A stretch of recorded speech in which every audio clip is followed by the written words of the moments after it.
Okay, today we'll do the second law of motion. 9.4 Second law of motion. Before that, I just want to give you the example. Suppose you are running. Okay? तिमी कुद्दैछौ अचानक you can't stop it. Stop गर्नु खोज्यो भने कुद्दै गरेको मान्छे एकैचोटि उभिनु खोज्यो भने के हुन्छ we fell down. हामी लड्छ.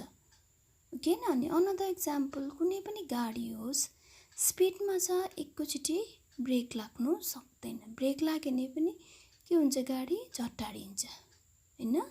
हामीले त्यो हिजो पनि डिस्कस गरेको थियो. अनि अनदर एक्जाम्पल अर्को एक्जाम्पल के दिन चाहन्छु म भन्दा चाहिँ it means you all have seen the train पनि त कति त्यो त्यति साह्रो हाई भेलोसिटीमा हुन्छ. स्पिड इन भेरी हाई भेलोसिटीमा भएको ट्रेन एकैचोटि स्टप गर्नु सक्दैन.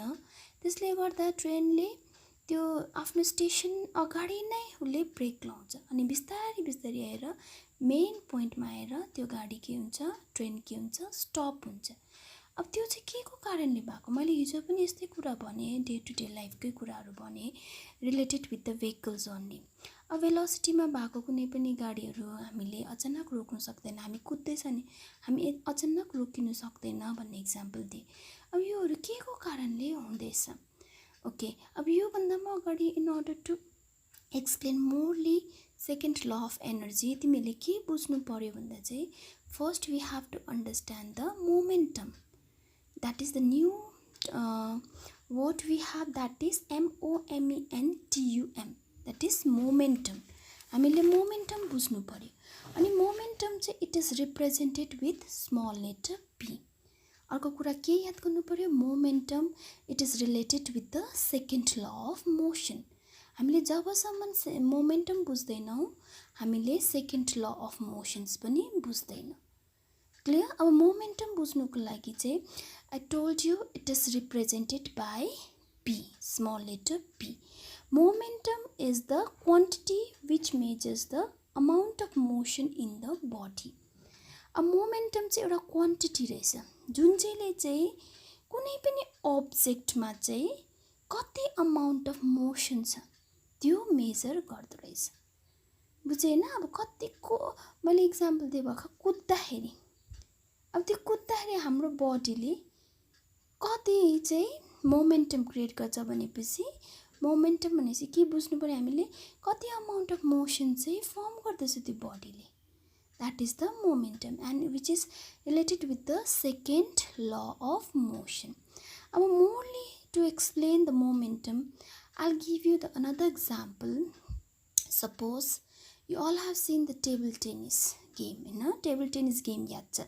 टेबल टेनिस खेल्दै गर्दा ball table tennis ball also you all have seen. बुझ्यो होइन. अब हामीले टेबल टेनिस खेल्दै गर्दा अब त्यो एक्सिडेन्टली त्यो बल उफ्रेर कुनै पनि प्लेयर्सलाई लाग्यो भने द्याट विल हर्ट. त्यो बलले हर्ट गर्छ. ओके न. अब अर्को example I will give you. Suppose you are playing the cricket. बुझ्यो. अनि क्रिकेट तिमीले बलिङ गर्यो ब्याट्सम्यानले त्यसलाई स्ट्राइक गरेर त्यो बल आएर तिमीलाई लाग्यो भने द्याट टाइम अल्सो तिमीलाई हर्ट हुन्छ. तर वी क्यान आइडेन्टिफाई कुन चाहिँ बलले लागेको चाहिँ हामीलाई बेसी दुख्छ. We know this thing. कुन चाहिँ लागेकोले दुख्छ obviously the that cricket ball. Cricket बलले हामीलाई लाग्यो भने त्यो बलर्सले बल गरेको ब्याटले हिट गरेर फेरि अगेन बलर्सलाई लाग्यो भने त्यो बलले हर्ट हुन्छ as compare to the table tennis ball. किन यहाँबाट चाहिँ हामीले के कन्क्लुड गर्नु सक्छ भन्दा चाहिँ मोमेन्टम चाहिँ इट्स अ क्वान्टिटी हामीले अघि पढ्यो which measures the motions amount of motion in the body भनेर हामीले पढ्यो.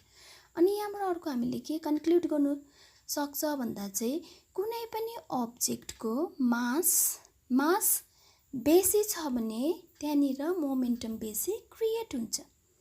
क्लियर. अनि कुनै पनि अब्जेक्टको मास कम्ती छ भने अभियसली मोमेन्टम के हुन्छ लेस. अब यहाँबाट विल कन्क्लुडेड टेबल टेनिसको बलको चाहिँ के हुँदो रहेछ, मासलेस. द्याट मिन्स मासलेस भएपछि के पनि लेस हुन्छ, momentum will be less. Momentum less भने इन्जुरी पनि के हुन्छ, लेस. अब अर्को हातमा हाम्रो के थियो, बल, द्याट इज क्रिकेट बल.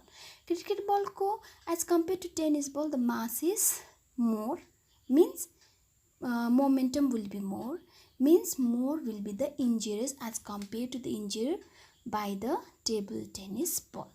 अब यहाँबाट अर्को हामीले के पनि कन्क्लुड गर्न सक्छ, that is momentum is directly proportional to the mass भनेर.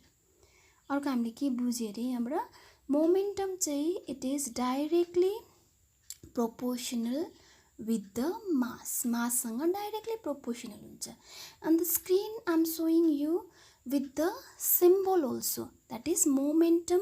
It's just look at on the screen, that is the momentum, that sign is called the proportional sign, which I have circled it. That is the symbol to represent the proportional. That is momentum is proportional to the mass. यो एक्जाम्पलबाट हामीले के चाल पायो, momentum is always proportional with the mass. अनि अर्को कुरा पनि हामीले के चाल पायो, कुनै पनि अब्जेक्टको if the mass or the weight is less, automatically the momentum will be also less भनेर हामीले चाल पायो. अनि another example I will give you, that is related with the velocity. Not, अब हामीले अर्को कुरा याद गर्नु पर्यो, मोमेन्टम खालि माससँग मात्रै डिपेन्ड हुँदैन, अर्को कुरा केसँग पनि डिपेन्ड हुँदो रहेछ, with the velocity. A velocity we all know. For this also I'll give you the example. Suppose you have cricket ball only. The first example you just take with the velocity also. अब अर्को another will take यो अब याद छ तिमीले कुनै bullet, you all have seen the bullet.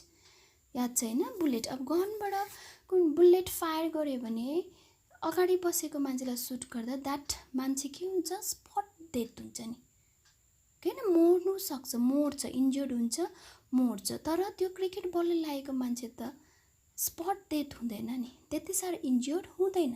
तर अब यहाँबाट हामीले के गर्नु, बलको मास त बेसी छ नि as compare to the mass of the that गनको बुलेट.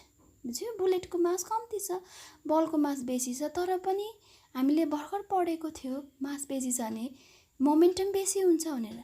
तर भेलोसिटी बेसी छ भने चाहिँ that mass doesn't matter, mass के गर्दैन, म्याटर गर्दैन.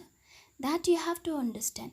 If the velocity is very high, velocity high छ भने अब्जेक्ट जत्रोसुकै होस् त्यो अब्जेक्टको मोमेन्टम के हुन्छ, हाई हुन्छ. That you have to understand.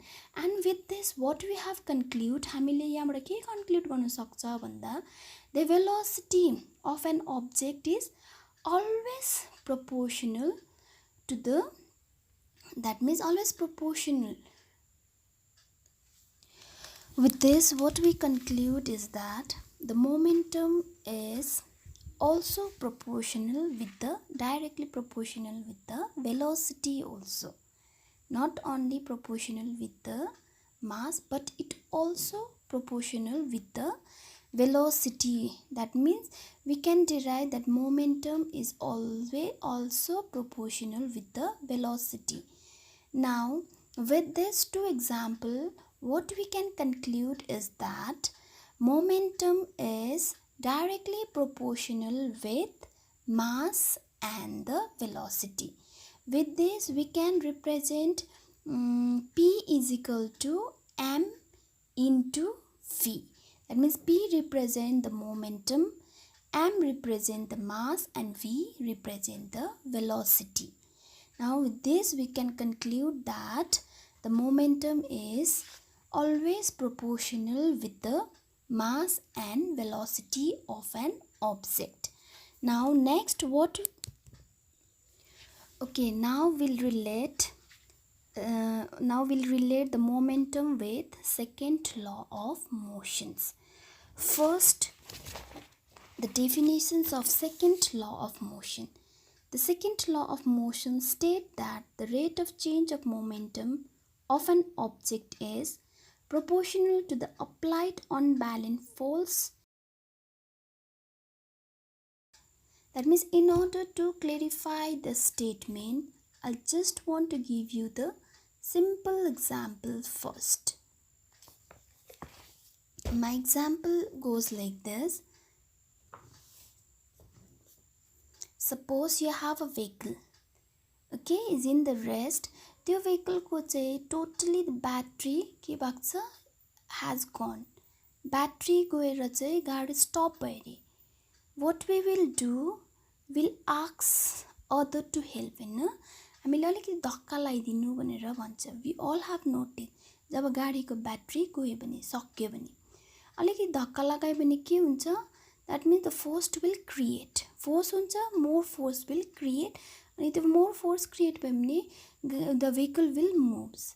अब likewise, suppose कुनै पनि मान्छेले त्यसलाई धक्का एकछिन दियो भने त्यो गाडी स्टार्ट हुँदैन. We all know त्यो गाडी स्टार्ट हुँदैन. अनि तर त्यो गाडी स्टार्ट हुनुलाई चाहिँ हामीले for a longer time अलिकति अगाडिसम्म अलिकति लामो डिस्टेन्ससम्म हामीले त्यो गाडीलाई मुभ गर्नुपर्छ. त्यहाँको मात्रै त्यो गाडी the vehicle will start. Okay, now we know this thing. That means के हुन्छ भन्दा चाहिँ constantly हामीले कुनै पनि अब्जेक्टलाई प्रेस गरे नै the force will increase.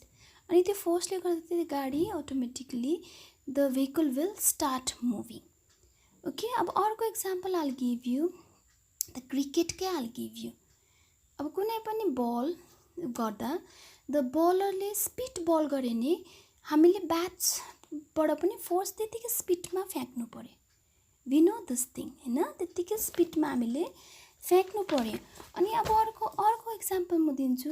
कुनै पनि अब्जेक्ट तिम्रोमा स्लो मोसनमा आउँदैछ भने त्यसलाई रोक्नुको लागि you have to apply the less force. अघि यो भन्दा अगाडिमा हामीले पढ्यो. That means the less mass, less force, less injury भनेर we discuss.